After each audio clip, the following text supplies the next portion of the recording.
नमस्कार बच्चों, मैं हूं शोभा। मैं श्री अक्का देवी बालिका स्कूल बीरूर में अपना कर्तव्य निभा रही हूँ।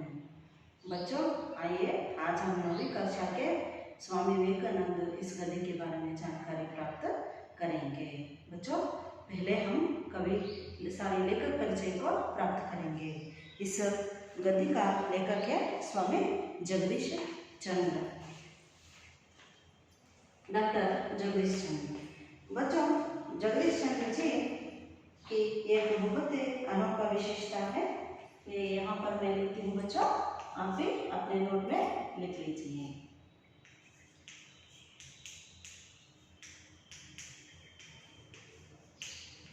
ये कवि लेखक परिचय बच्चों लिखिए। डॉक्टर जगदीश चंद्र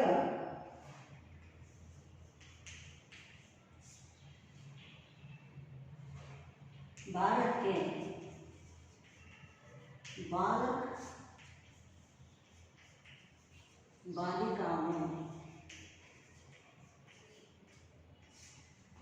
बालिकाओं के लिए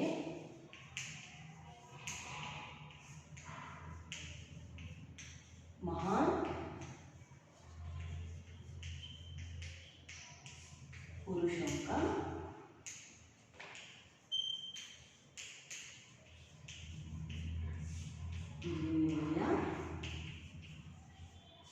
लिखी है। बच्चों यहाँ पर देखिए, डॉक्टर जगदीश चंद्र जी का परिचय है। यहाँ पर डॉक्टर जगदीश चंद्र भारत के बालक बालिकाओं के लिए महान पुरुषों का जीवनियाँ लिखी है। इन जीवनियों को आपको पढ़कर आप भी एक आदर्श व्यक्ति बनेंगे इस समाज में। बच्चों अब हम इस गद्य पाठ का आशय को देखेंगे। क्या है आशय इस गद्य पाठ का? इसे भी लिखूं मैं।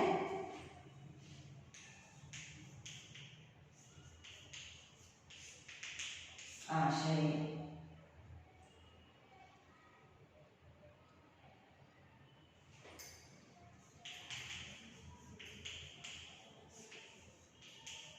भारत देश में जन्मे अनेक महान व्यक्तियों ने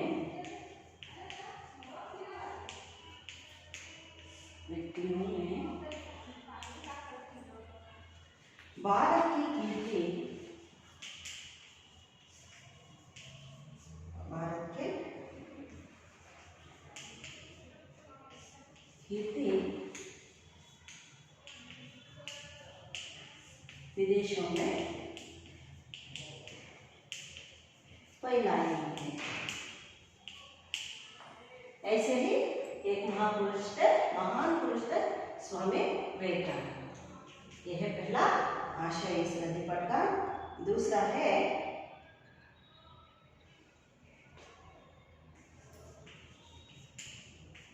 महान व्यक्ति स्वामी विवेकानंद।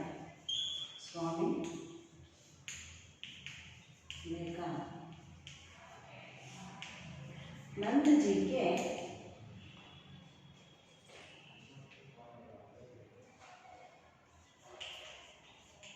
परिचय और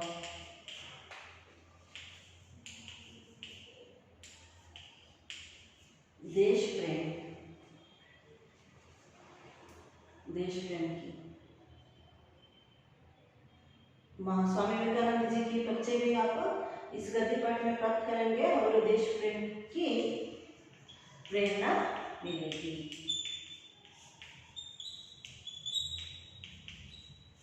बच्चों यह है इस गद्य पाठ का आशय। यहाँ पर देखिए, एक बार कहती हूँ, भारत देश में जन्मे अनेक महान व्यक्तियों ने भारत की कीर्ति विदेशों में फैलाई है। सही है ना? ये स्वामी विवेकानंद ने हमारे देश में भारत में जन्म लेकर विदेशों में भारत का कीर्ति फैलाई है। दूसरा है महान व्यक्ति स्वामी विवेकानंद जी के परिचय भी प्राप्त करेंगे इस गद्य पाठ में, और उनके देश प्रेम से प्रेरणा भी आपको मिलेगा। ये है इस गद्य पाठ का आशय। बच्चों, अब आप इस गद्य पाठ का आशय जान चुके। आइए अब इस गद्य पाठ के कुछ शब्दार्थों के बारे में भी जानकारी प्राप्त करेंगे।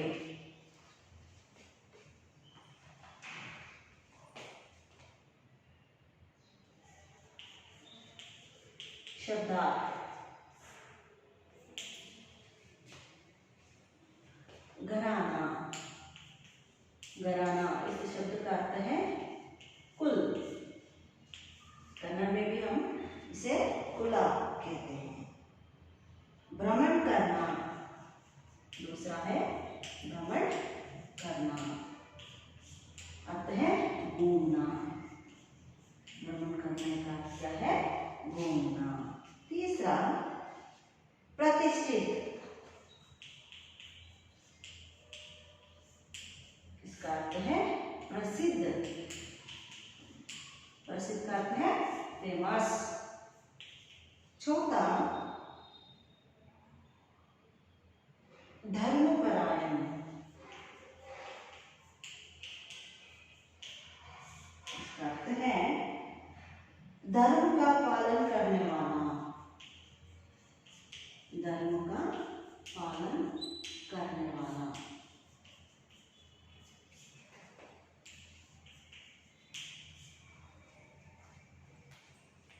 पांचवा रुचि। रुचि का अर्थ है क्या है? आसक्ति।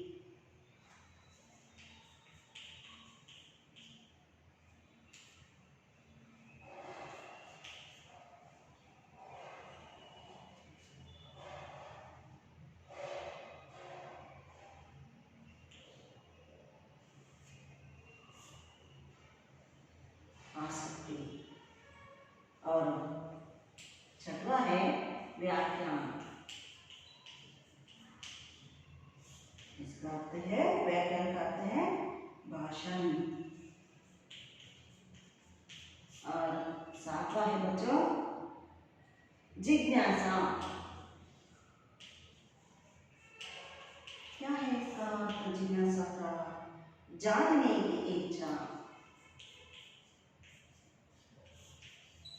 जानने की इच्छा। जानने की इच्छा को ही हम जिज्ञासा कहते हैं। आदान प्रदान। आदान प्रदान, इसका अर्थ है लेन देन। लेन देन। बच्चों, ये है इस गद्य पाठ का शब्दार्थ। एक बार फिर देखिए। घराना, इसका अर्थ है कुल। घराना ಅಂದ್ರೆ ಮಕ್ಕಳ ಕುಲ ಅಂತ ಇದರ ಅರ್ಥ। ಭ್ರಮಣ करना। भ्रमण करना का अर्थ है घूमना। भ्रमण करना ಅಂದ್ರೆ ಸುತ್ತಾಡುವುದು। तीसरा प्रतिष्ठित। प्रतिष्ठित ಅಂದ್ರೆ फेमस ಅಂದ್ರೆ प्रसिद्ध। चौथा धर्मपरायण। धर्मपरायण का अर्थ है धर्म का पालन करने वाला। ಯಾರು ಧರ್ಮವನ್ನು ಪಾಲನೆ ಮಾಡ್ತಾರೋ ಅವರನ್ನ ಧರ್ಮಪರಾಯಣ ಅಂತ ಕರೀತೇವೆ। पांचवा रुचि। रुचि का अर्थ है आसक्ति, इंटरेस्ट। छठवा व्याख्यान। व्याख्यान का अर्थ है भाषण। व्याख्यान ಅಂದ್ರೆ भाषण। और सातवा जिज्ञासा। जिज्ञासा का अर्थ है जानने की इच्छा। ತಿಳಿದುಕೊಳ್ಳುವ ಇಚ್ಛೆಯನ್ನು ನಾವು ಜಿಜ್ಞಾಸೆ ಅಂತ ಕರೀತೇವೆ। ಆಟವಾ ಆದಾನ ಪ್ರದಾನ। ಆದಾನ ಪ್ರದಾನ ಅಂದರೆ ಕೊಟ್ಟು ತೆಗೆದುಕೊಳ್ಳುವುದನ್ನು ನಾವು जिज्ञासे ಅಂತ ಕರೀತೇವೆ। बच्चों, आप सब स्वामी विवेकानंद जी को देख चुके होंगे। मेरे पास एक चित्र है, इसे ध्यान से देखिए बच्चों। यह है स्वामी विवेकानंद जी। देखिए कितने अच्छे हैं, सुंदर है, सुडौल दिख रहे हैं स्वामी जी। देखा आपने? महान व्यक्ति है ये स्वामी विवेकानंद। मेरे पास और भी चित्र हैं, बाद में मैं पाठ करते समय आपको दिखाऊंगी। बच्चों, अब मैं आपको इस गद्य पाठ का आदर्श वाचन करूंगी। आप ध्यान से अपने किताब खोलकर ध्यान से सुनिए। भारत के इतिहास में स्वामी विवेकानंद का नाम अमर है। इस वीर सन्यासी ने देश विदेश में भ्रमण कर भारतीय धर्म और दर्शन का प्रसार किया तथा समाज सेवा का नया मार्ग दिखाया। स्वामी विवेकानंद का जन्म 12 जनवरी 1863 को कलकत्ते के एक कायस्थ घराने में हुआ था। उनके बचपन का नाम नरेंद्र देव था। उनके पिता श्री विश्वनाथ दत्त एक प्रतिष्ठित वकील थे और उनकी माता श्रीमती भुवनेश्वरी देवी एक धर्मपरायण महिला थी। बालक नरेंद्र का शरीर स्वस्थ, सुडौल और सुंदर था। कुश्ती लड़ने, दौड़ लगाने, घुड़सवारी करने और तैरने में उन्हें बड़ा आनंद मिलता था। वे संगीत एवं खेलकूद की प्रतियोगिताओं में भी भाग लिया करते थे। नरेंद्र आरंभ से ही पढ़ाई लिखाई में बड़े तेज थे। वे अपने स्कूल में सर्वप्रथम रहा करते थे। एंट्रेंस परीक्षा में भी वे प्रथम श्रेणी में उत्तीर्ण हुए थे। बीए की परीक्षा पास करने के बाद उन्होंने कानून का अध्ययन प्रारंभ किया। इसी बीच में उनके पिता का देहांत हो गया। अध्ययन काल में उनकी रुचि व्याख्यान देने और विचारों के आदान प्रदान करने में थी। इसी कारण उन्होंने अपने कॉलेज में एक व्याख्यान समिति बनाई थी और कई प्रतियोगिताओं का आयोजन भी किया था। पाश्चात्य विज्ञान तथा दर्शन का भी उन्होंने अध्ययन किया था। किशोरावस्था से ही नरेंद्र दार्शनिक एवं धार्मिक विचारों में तल्लीन रहते थे। एक दिन नरेंद्र रामकृष्ण परमहंस के पास पहुँचे और अपनी जिज्ञासा उन्हें कह सुनाई। रामकृष्ण परमहंस ने नरेंद्र को अपना शिष्य स्वीकार किया। बच्चों, ये था इस गद्य पाठ का पहला भाग का आदर्श वाचन। आइए बच्चों, अब मैं इस गद्य पाठ का अर्थ सरल वाक्यों में आपको बताती जाऊंगी। आप ध्यान से सुनिए। भारत के इतिहास में स्वामी विवेकानंद का नाम अमर है ना बच्चों। इस भारत के इतिहास में स्वामी विवेकानंद का नाम अमर है। जो युवक होते हैं ना, उन्हें स्वामी विवेकानंद के वाक्य बहुत अच्छा लगता है। इस वीर सन्यासी ने देश विदेश में भ्रमण कर भारतीय धर्म और दर्शन का प्रसार किया। इस वीर सन्यासी ने देश विदेश में भ्रमण करके भारतीय धर्म और दर्शन का प्रसार किया और समाज सेवा का नया मार्ग भी दिखाया। ಅಂದ್ರೆ ಮಕ್ಕಳ, ಭಾರತದ ಇತಿಹಾಸದಲ್ಲಿ ಸ್ವಾಮಿ ವಿವೇಕಾನಂದರ ಹೆಸರು ತುಂಬ ಅಮರವಾಗಿದೆ. ಈ ವೀರ ಸನ್ಯಾಸಿಯು ದೇಶ ವಿದೇಶಗಳಲ್ಲಿ ಭ್ರಮಣೆ ಮಾಡಿ ಭಾರತದ ಧರ್ಮ ಮತ್ತು ದರ್ಶನಶಾಸ್ತ್ರವನ್ನು ಪ್ರಚಾರ ಮಾಡ್ತಾರೆ. ಜೊತೆಗೆ ಸಮಾಜ ಸೇವೆ ಮಾಡುವುದಕ್ಕೆ ಒಂದು ಹೊಸ ಮಾರ್ಗವನ್ನೇ ಕೂಡ ಇವರು ತೋರಿಸ್ಕೊಡ್ತಾರೆ. स्वामी विवेकानंद का जन्म 12 जनवरी 1863 कलकत्ते के एक कायस्थ घराने में हुआ था. स्वामी विवेकानंदर जन्म ಎಷ್ಟರಲ್ಲಾಯಿತು? कब हुआ?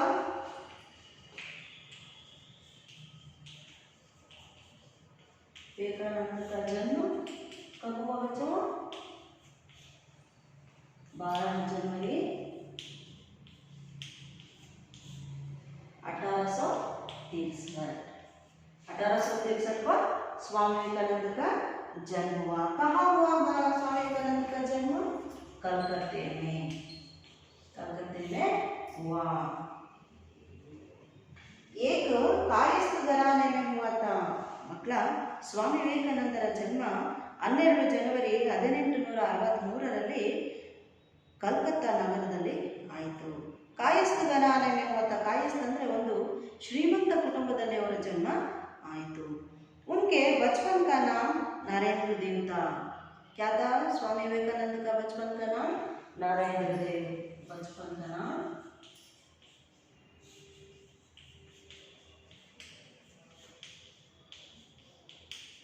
नरेंद्र देव।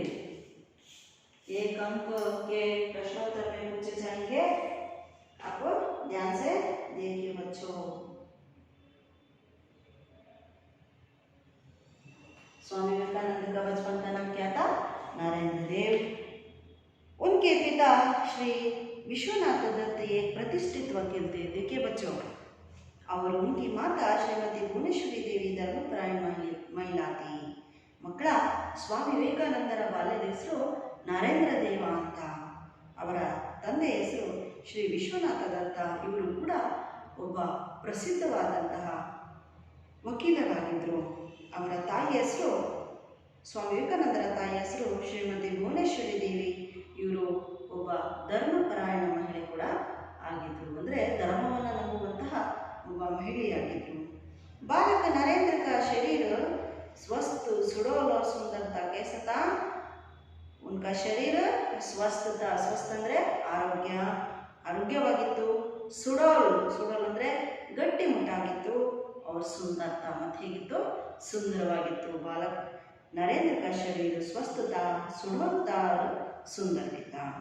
कुश्ती लड़ने, दौड़ लगाने, घुड़सवारी करने और तैरने में उन्हें बड़ा आनंद मिलता था। देखिए बच्चों, स्वामी विवेकानंद को कौन कौन से विषयों में रुचि थी?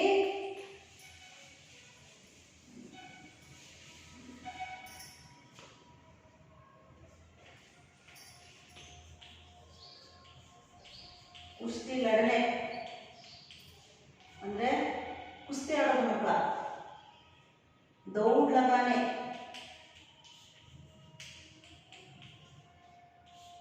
ಓಟ ಓಡೋದ್ರಲ್ಲಿ ಮಕ್ಕಳ, घुड़सवारी करने,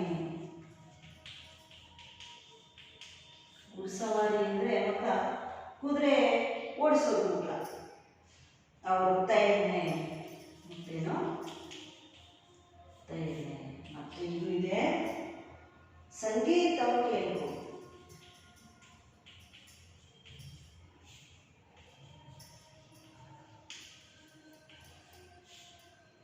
ये सब स्वामी विवेकानंद के रुचि थी।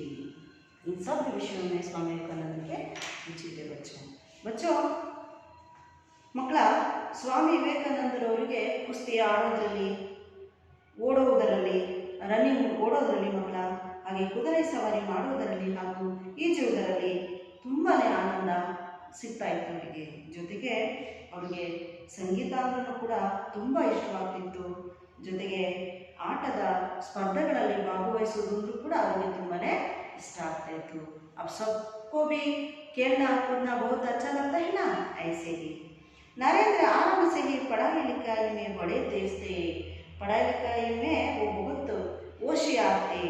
वे अपने स्कूल में सर्वप्रथम रहा करते थे। देखिए बच्चों, पढ़ाई लिखाई में वे स्कूल में सबसे प्रथम रहा करते थे।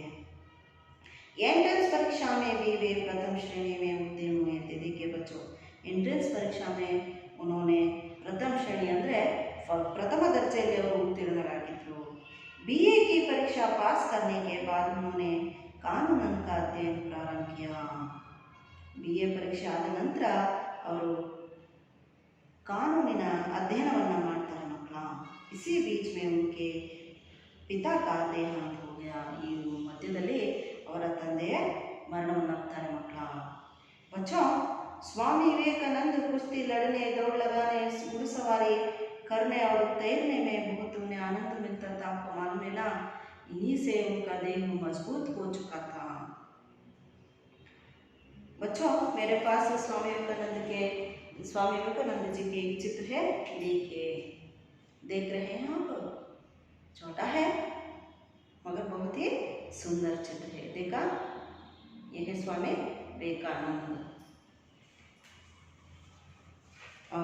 और एक भी चित्र है मेरे पास, देखिए, ये बहुत अच्छा है ना। देखा, यह स्वामी विवेकानंद।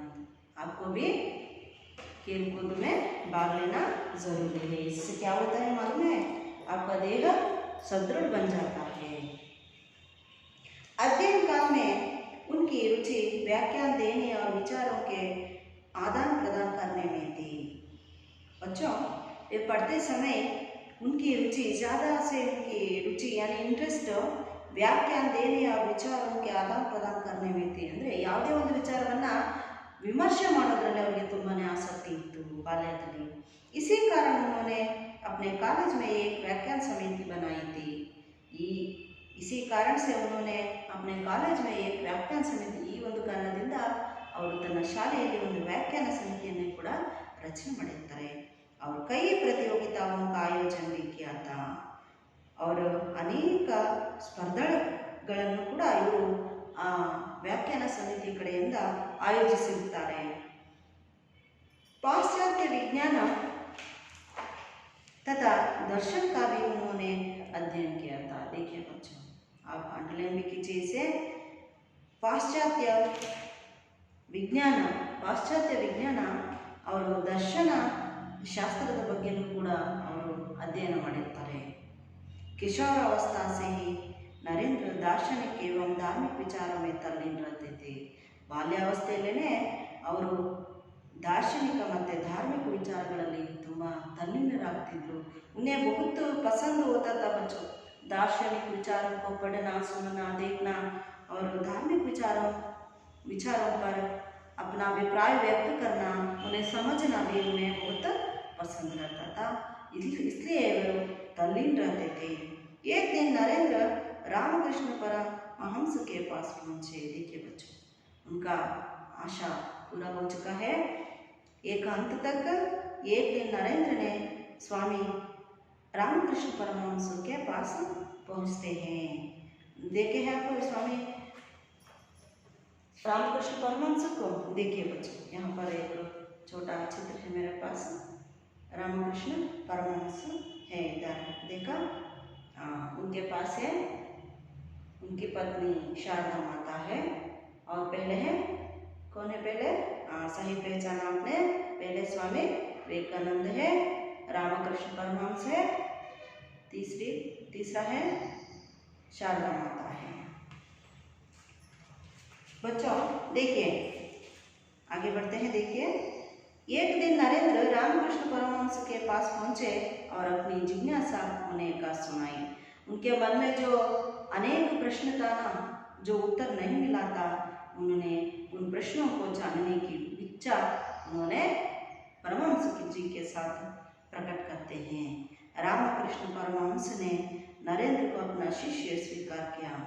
तब रामकृष्ण परमहंस ने नरेंद्र को अपना शिष्य स्वीकार करते हैं। बच्चों, ये था इस गद्य पाठ का सरल अर्थ। आपको समझ में आया? हाँ बच्चों, आइए मैं आपको बोर्ड पर एक छोटा सा व्याकरण अंश को लिखती हूँ। आप भी अपने नोट में लिख लीजिए।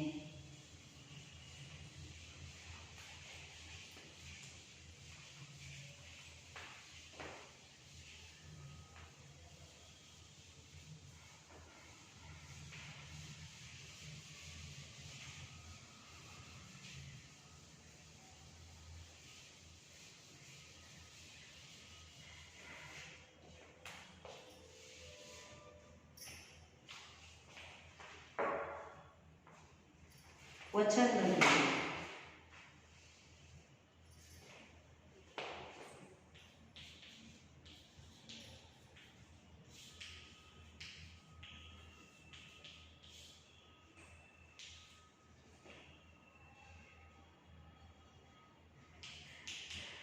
एक वचन, दूसरा बहुवचन। पहला रूढ़ी, इसका बहुवचन है रूढ़ियां। चंद्रबिंदु लगाना है। व्याख्या,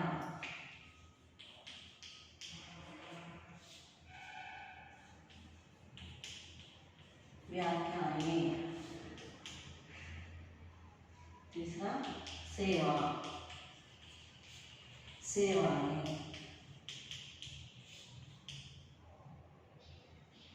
चौथा आज्ञा, आज्ञाएं।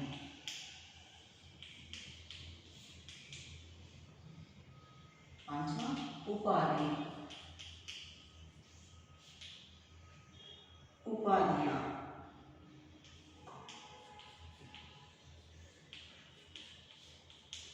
उपाधि, उपाधियां। छठवा है शाखा, शाखा है छोटा सा व्याकरण। एक बार पढ़ती हूँ, ध्यान से पढ़ने के ढंग को भी आप सुनिए। रूढ़ी, रूढ़ियां। व्याख्या, व्याख्याएं। सेवा, सेवाएं। आज्ञा, आज्ञाएं। उपाधि, उपाधियां। शाखा, शाखाएं। बच्चों ये था व्याकरणांश। अब आपको मैं गृह कार्य दूंगी। आपको अब पहले पाठ कर चुकी हूँ ना, उसके आधार पर ही मैं 2 प्रश्नोत्तर आपको दूंगी, प्रश्न दूंगी। आपको अपने ग्रुप में डालना है, लिखकर आपको अपने ग्रुप में डालना है बच्चों। गृह कार्य,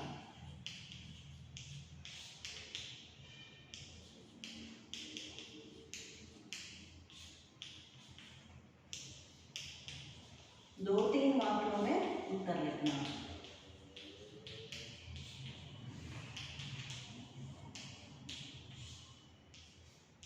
लिखिए पहला प्रश्न, विवेकानंद ने कौन सा व्रत लिया? पहला, विवेकानंद ने कौन सा व्रत लिया? को याद आ रहा है? दूसरा, विवेकानंद के माता पिता का नाम क्या है?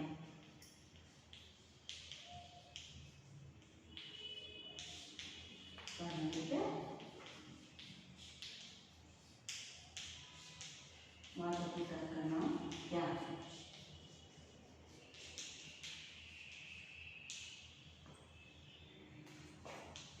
विवेकानंद को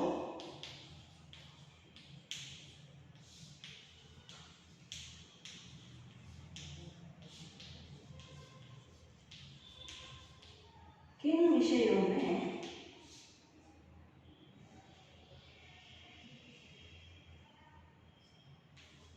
रुचि थी? 3 प्रश्नों का उत्तर आपको लिखकर अपने ग्रुप में डालना है। पहला है विवेकानंद ने कौन सा व्रत लिया? दूसरा है स्वामी विवेकानंद के माता पिता का नाम क्या है? तीसरा है स्वामी विवेकानंद जी को किन किन विषयों में रुचि थी?